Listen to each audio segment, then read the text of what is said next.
미국의 작가 에드거 앨런 포의 검은 고양이라는 소설에 나오는 이야기입니다.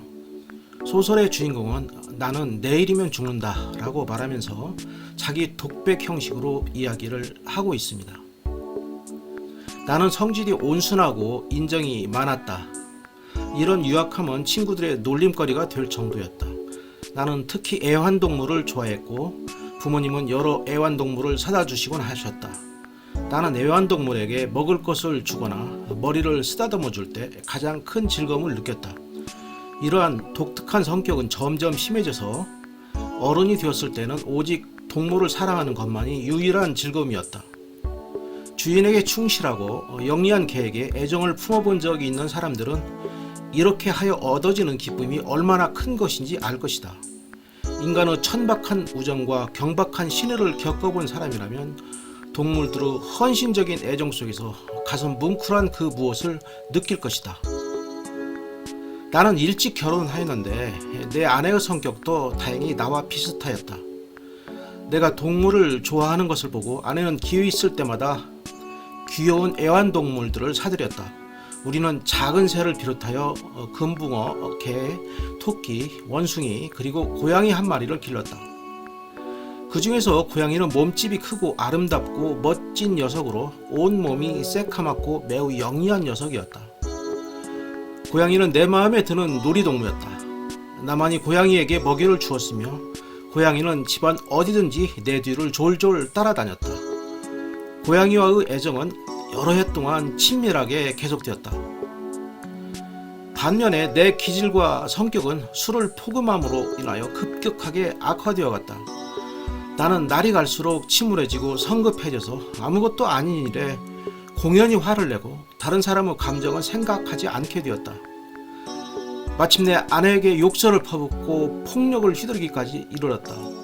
내 성품의 변화는 동물들에게까지 미쳤다. 나는 동물들을 학대하였다. 토끼, 원숭이, 개들이 반가워하면서 내 곁에 왔을 때 함부로 대했다. 그러나 고양이는 학대하지 않고 배려를 했다. 그러나 내 병은 점점 악화되어 갔고 마침내는 고양이에게까지 함부로 대하게 되었다.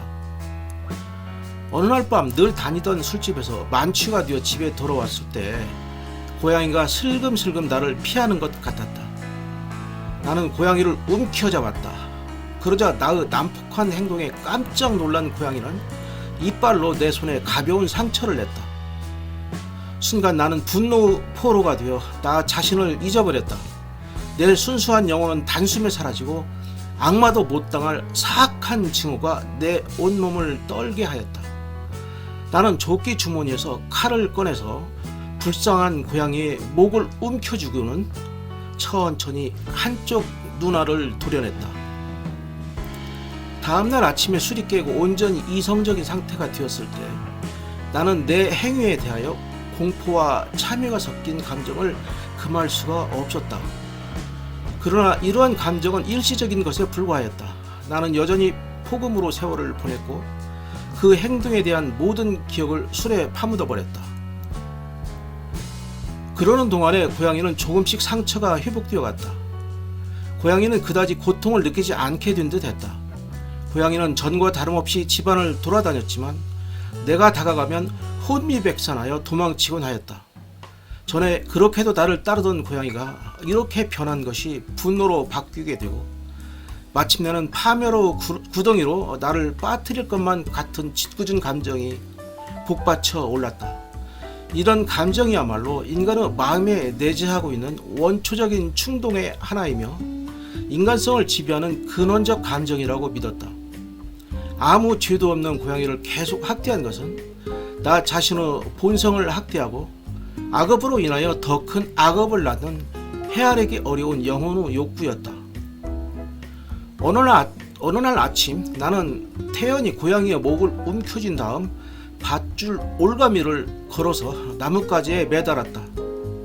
눈물을 줄줄 흘리면서 마음 한 구석에 혹독한 양심의 가책을 느끼면서 그 짓을 한 것이다.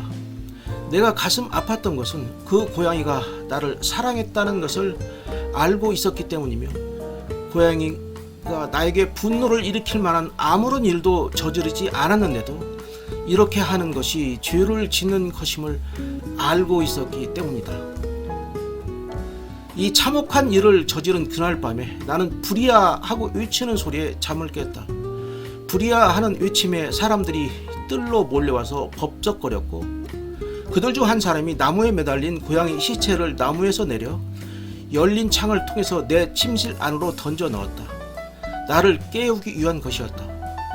내 침대의 커튼이 불길에 휩싸여 있었다. 집 전체가 불타고 있었던 것이다. 집은 철저하게 파괴되었고 전 재산은 단숨에 재가 되어버렸다. 나는 그 후로 절망의 수렁 속에서 헤어나지 못했다. 그 후에 나는 고양이가 없어진 것에 대하여 섭섭하게 생각하기 시작하였다. 그래서 뻔질나게 드나들던 싸구려 술집 같은 곳을 기웃거리며 대신 기를 만한 고양이는 없나 하고 찾아보게 되었다. 어느 날 밤에 술집에서 만취되어 멍청하게 앉아있던 나는 문득 술통 위에 웅크리고 있는 검은 고양이를 발견하였다. 내가 손을 대자 고양이는 벌떡 일어서서 목을 쭉 빼고 내 손에 몸을 비비면서 아양을 떨었다. 마치 내 눈에 띈 것을 반가워하는 듯 했다. 바로 내가 찾고 있던 고양이였다. 나는 곧 주인에게 그 고양이를 사겠다고 말하였다. 그러자 주인은 자기 것이 아니고 어디서 왔는지도 모른다고 말하였다. 나는 고양이를 데리고 집으로 왔고 아내도 이 고양이를 마음에 든다고 하였다. 그런데 얼마 안 가서 나는 고양이에 대한 혐오가 마음 깊은 곳에서부터 싹 트오는 것을 느꼈다. 이것은 참으로 뜻밖의 일이었다. 왜 그런지는 몰랐으나 고양이가 나를 따른다고 느껴지자 그것만으로도 성가시고 마음이 초조하여 견딜 수가 없었다. 그리하여 혐오와 곤혹스러움이 점점 더해져서 증오로 변해버렸다. 서서히, 정말 아주 서서히 고양이에 대해 이루 말할 수 없는 증오감을 느끼게 되었고 마치 전염병 환자를 피하듯이 고양이를 슬슬 피하게 되었다. 고양이를 데리고 온 다음 날에 보니까 이 고양이가 전에 있던 고양이처럼 눈이 하나 멀어 있었다는 것도 내 증오감을 부추긴 이유였다. 그러나 인정이 많은 내 아내는 눈이 하나 멀었다는 이유로 고양이를 더욱 측은하게 여겼다. 그래서 내가 고양이를 미워하고 피할수록 고양이는 나를 더욱 따르는 것 같았다. 내가 어디에 앉아 있던지 쫓아와서 내 의자 아래 웅크리거나 무릎 위에 뛰어올라 제 몸을 비벼대는 것이었다.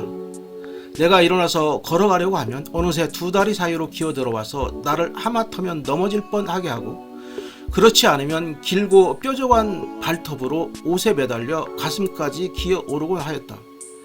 그럴 때는 단번에 죽이고 싶은 충동이 들지만 참곤 하였다. 전에 저지른 죄악이 머릿속에 떠오르기도 했지만 솔직히 고백하면 아무런 이유 없이 고양이가 너무 무서워서 감히 손을 대지 못했다.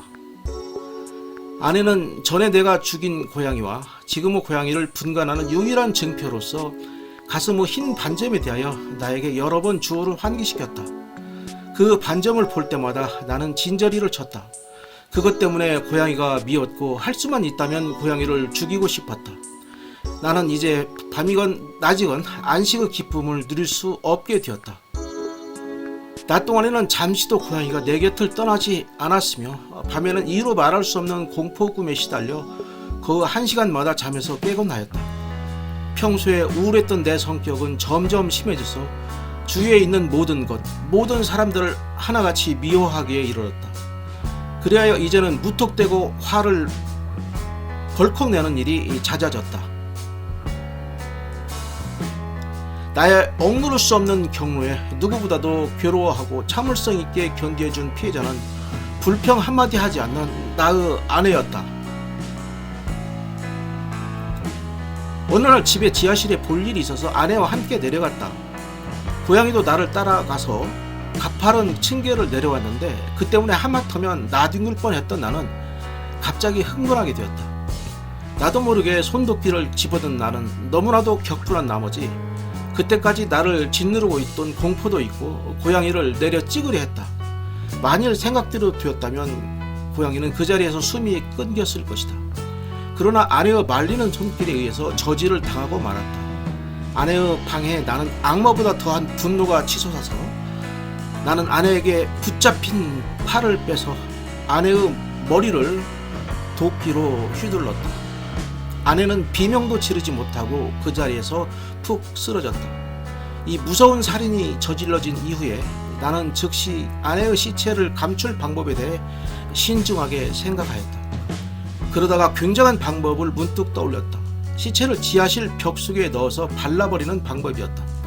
결국 벽 속에 시체를 집어넣은 다음 누가 보아도 의심스럽지 않도록 벽을 재료로 사용하여 완전하게 발랐다. 벽은 손을 댄 흔적이 조금도 보이지 않았다. 그 다음에 할 일은 이 참극의 원인이 된 그 고양이를 찾는 일이었다. 그 고양이를 죽이기로 결심하였기 때문이었다. 만일 그때 고양이가 곁에 있었다면 고양이의 운명은 끝이 났을 것이다. 그러나 이 교활한 고양이는 능글맞게도 슬며시 없어진 채로 내 앞에 어신거리지 않았다.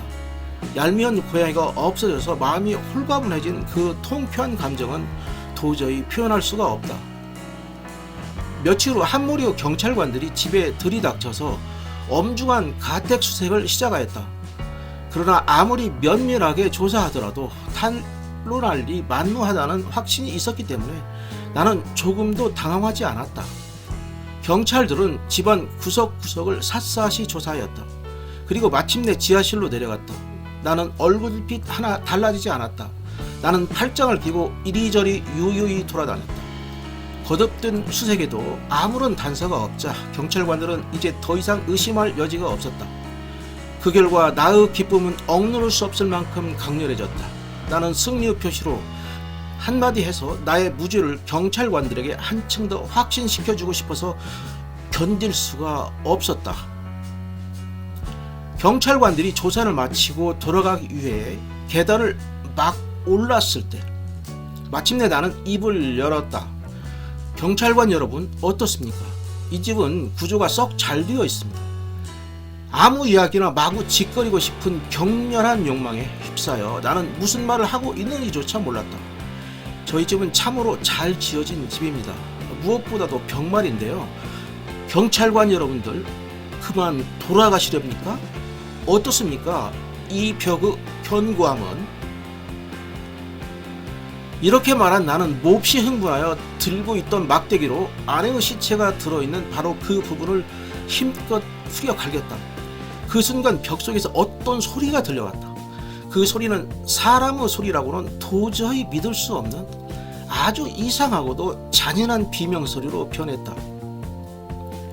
계단 위에 서 있던 경찰관들이 그 순간 깜짝 놀라서 잠시 우두커니 서 있더니 다음 순간 대여섯 명의 경찰관들이 달려들어 벽을 허물기 시작하였다. 벽은 한꺼번에 떨어져 나가 이미 대부분 썩은 시체가 여러 사람들 눈앞에 나타났다. 그리고 그 머리 위에는 시뻘건 입을 크게 벌린 채 의눈을 부릅뜬 그 무서운 고양이가 앉아 있었다. 나로 하여금 살인하도록 감쪽같이 뛰어들이고 지금은 비명소리로 나를 교수대에 이르게 한 고양이가 앉아 있었다. 나는 이 고양이를 시체와 함께 벽 속에 넣고 발라버렸던 것이다. 소설의 이야기는 여기에서 종결됩니다.